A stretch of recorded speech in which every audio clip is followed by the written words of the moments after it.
Hello everyone and welcome back to the channel.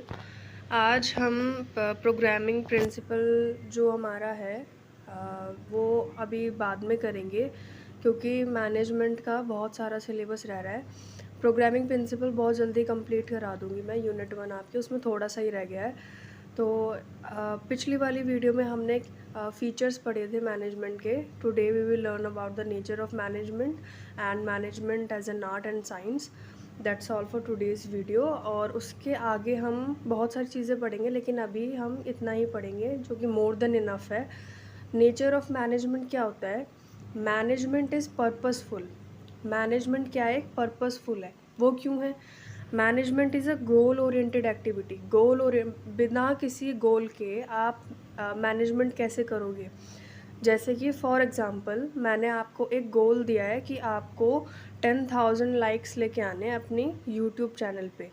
ठीक है, आपका ये गोल बन गया। अब आप क्या करोगे? आप अपने फ्रेंड से बोलोगे, कलीग से बोलोगे, आसपास के लोगों से बोलोगे कि आप इस वीडियो पे लाइक करो, ये करो, वो करो। तो आप क्या हुए? अपने खुद के लीडर हुए। ठीक है, आपने क्या करा? ये सारी चीज़ें मैनेज करी कि मेरे को यहाँ जाके ये बोलना है, यहाँ पे अच्छा वो बंदा दिख गया तो मुझे इससे सब्सक्राइब कराना है या इससे लाइक करवाना है। तो क्या हुआ? ये management is a goal oriented activity. ठीक है, for instance management of a business aims to satisfy the customer. अब मैनेजमेंट का जो एम है, जो मेन एम है वो क्या है? कि कस्टमर को जो चाहिए वो नीड सेटिस्फाई करनी, कि वो जो चाहता है उसको दिया जाए। To earn profit and to increase the goodwill. देखो, एक तो प्रॉफिट कमाने के लिए और एक इमेज। ठीक है, जो हमारी गुडविल होती है ना, वो दिखाई नहीं देती है या हम उसको छू नहीं सकते, लेकिन वो फील हो सकती है। ठीक है, ऐसे ही इमेज है हमारी, इमेज ऑफ द बिज़नेस की। देखो, अगर आपने कस्टमर के साथ बदतमीज़ी कर दी या इर्रेस्पेक्टिव बिहेवियर दिखला दिया उसके साथ में, तो क्या हुआ? आपकी जो बिज़नेस की इमेज है वो डाउन चली गई। So there is no need of management. तो उसमें कोई मैनेजमेंट का काम ही नहीं हुआ। If there are no predetermined goals और ऑब्जेक्टिव, अगर ऑब्जेक्टिव या गोल्स ही नहीं है तो आप किस चीज़ को मैनेज करोगे? अगर आपके पास जस्टिफाइड गोल्स हैं और जस्टिफाइड आपके ऑब्जेक्टिव्स है कि हाँ मुझे यहीं पहुंचना है, तो आप क्या करोगे? मैनेज करना सीखोगे। अगर आपको यूपीएससी क्लियर करना है तो आप पहले से ही अपना टाइम मैनेज करके चलोगे कि हाँ इतने टाइम में मेरे को प्रीलिम्स के लिए पढ़ना है, इतने टाइम के लिए मुझे मेंस के लिए पढ़ना है। तो आपने क्या कर लिया? आपने मैनेज करना सीख लिया। अब ऐसे अगर हम ऑर्गेनाइजेशंस पे बिगर लेवल पे सोचते हैं ना, तो हम काफ़ी सारी चीज़ें मैनेज करते हैं। सबसे पहला क्या होता है कि आप कस्टमर की नीड्स को सेटिस्फाई कर रहे हो। तो हमारा सेकंड वाला प्रोसेस है कि मैनेजमेंट एक प्रोसेस है। वो कैसे है?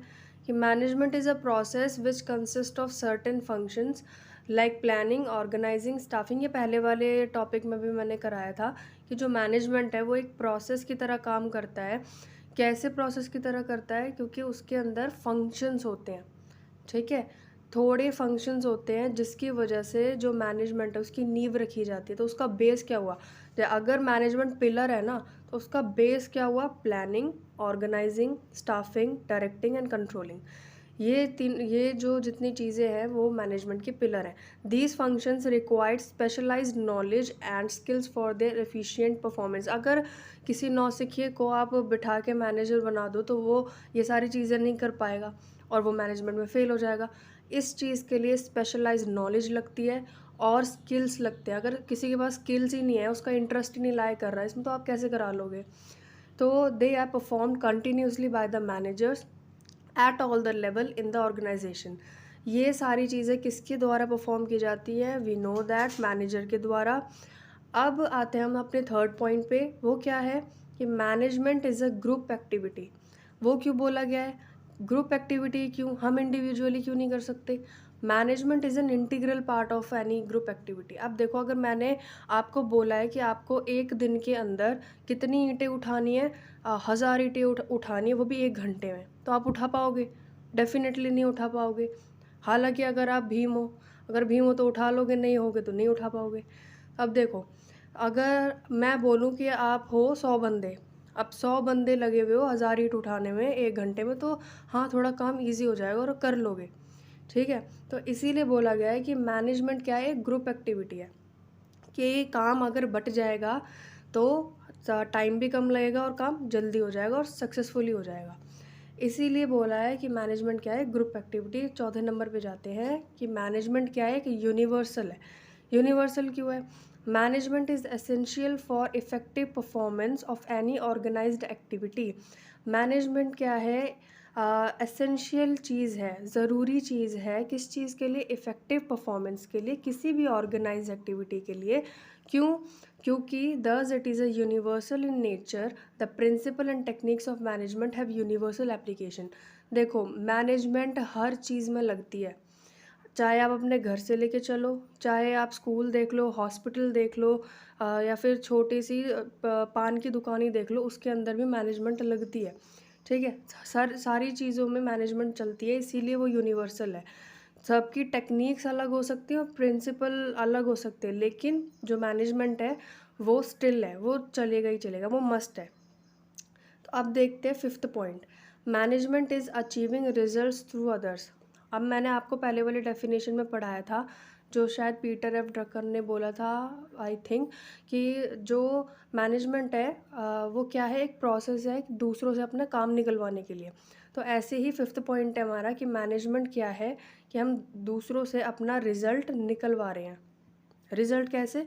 कि पॉजिटिव रिजल्ट, कि हमको सक्सेस मिल रही है, या हमने जो काम दिया है वो कंप्लीट हो गया और उसका हमको आउटपुट मिल रहा है। तो the managers can not do everything themself. जो मैनेजर है वो एक अकेला इंसान है, वो कुछ नहीं कर सकता। इसीलिए हमने ऊपर वाले पॉइंट पे पढ़ा था कि management is a group activity. ठीक है, they must have the necessary ability and skill to get work accomplish through the efforts of other. मतलब कि ये बहुत ज़्यादा नेसेसरी है कि लोगों से अपना काम निकलवाना। जैसे कि मैं हूँ एक इंडिविजुअल, ठीक है, मैं एक इंडिविजुअल हूँ और मैं मैनेजर हूँ कंपनी की। मैंने मैनेजमेंट का काम सीखा है और मैं मैनेजर हूँ, और मैंने काफ़ी सारे लोगों को कह दिया कि काम करो, लेकिन वो काम नहीं कर रहे और मैं खुद ही करने लग रही हूँ। तो खुद से मुझे वो इतना अच्छा रिज़ल्ट नहीं मिलेगा जितना कि मैं अपने एम्प्लॉयज़ से काम करके निकलवा सकती हूँ। तो इसीलिए इस चीज़ का आंसर यही है कि management is achieving results through others. अब आता है आपका मैनेजमेंट एज अ साइंस। ये वीडियो थोड़ी लंबी हो जाएगी, बट इट्स ओके, जल्दी स्पीड करके देख लेना तो आराम से आ जाएगी समझ में। वैसे भी तुम 2 दिन पहले पढ़ोगे पेपर के। तो to understand this topic we should first know that what does science mean, कि हमें पहले पता होना चाहिए कि साइंस का मतलब क्या होता है। तो मैं फॉर एप्पल आता नहीं है, तुम एप्पल खाने चले हो, तो पहले ये समझो कि management as a science, science का मतलब क्या है। Science means a systemise body of knowledge. कि साइंस क्या है, एक सिस्टमाइज बॉडी है नॉलेज की, that can be acquired through observation and experimentation. देखो, साइंस में 2 चीज़ बहुत ज़्यादा होती है। सबसे पहली होती है ऑब्जर्वेशन, कि तुम्हें ऑब्जर्व किया जाता है, या जो चीज़ पे तुम काम करो उसे ऑब्जर्व किया जाता है। और एक्सपेरिमेंटेशन, तो एक्सपेरिमेंट करके देखते हो कि इतना डाल दिया तो ऐसा रिएक्शन आएगा, इतना नहीं डाला तो ऐसा रिएक्शन आएगा, तो वो हो गया experimentation. It consists of universally accepted principle that establish a relationship between cause and their effects। मतलब कि जो यूनिवर्सली एक्सेप्टेड प्रिंसिपल लगाए गए हैं, ठीक है, और लोग उसको मान रहे हैं, ठीक है, सारे लोग उसी प्रिंसिपल को लेके काम कर रहे हैं, उसी प्रिंसिपल को लेके एक्सपेरिमेंट कर रहे हैं, तो वो क्या हो गया, यूनिवर्सल हो गया। ठीक है, यूनिवर्सल हो गया तो फिर क्या हो गया, वो साइंस। साइंस क्यों हो जाएगी, क्यों? क्योंकि जो वो जनरली एक्सेप्टेड है वो प्रिंसिपल यूनिवर्सली। समझ में आया? अच्छी बात है, नहीं आया तो पीछे करके देख लेना। Systemise body of knowledge. Systemise body of knowledge क्या है? Science is a systematic body of knowledge, its principle are based on cause and effect relationship. Cause and effect कैसे? कि तुमने गलत काम कर दिया तो तुम्हारी मम्मी ने थप्पड़ मार दिया, गलत काम किया वो कॉज, और इफेक्ट क्या, थप्पड़ पड़ना। ठीक है, ऑब्जर्वेशन एंड एक्सपेरिमेंट्स क्या होता है? All scientific principle are first develop through observation. ठीक है, तुम गलत काम कर रहे हो, ये तुम्हारी मम्मी ऑब्जर्व कर रही है, and then tested through repeated experimentation. और झांक झांक के क्या कर रही है, वो तुमको देख रहे हैं, तो वो क्या हो गया, एज अ एक्सपेरिमेंट हो गया, कि वो देख रहे हैं वो कि तुम कैसे चुटकी में गलती करते हो और तुमको पकड़ा जाए। ठीक है, अंडर कंट्रोल्ड कंडीशंस। ऐसा नहीं कि मम्मी ने ज़्यादा मार दिया तो फिर तुम पापा को दिखा के आए हो, देखो देखो, कंट्रोल्ड कंडीशंस। ठीक है, आ रही समझ में बात? नहीं आ रही तो पीछे करके देख लेना। Causes and effect relationship. अब ये समझने वाली बात है कि कॉजेज़ एंड इफ़ेक्ट रिलेशनशिप कैसे होगा। Science is based on cause and their effects. ये तो ऊपर पढ़ चुके हैं हम, तो हम इसको स्किप कर सकते हैं।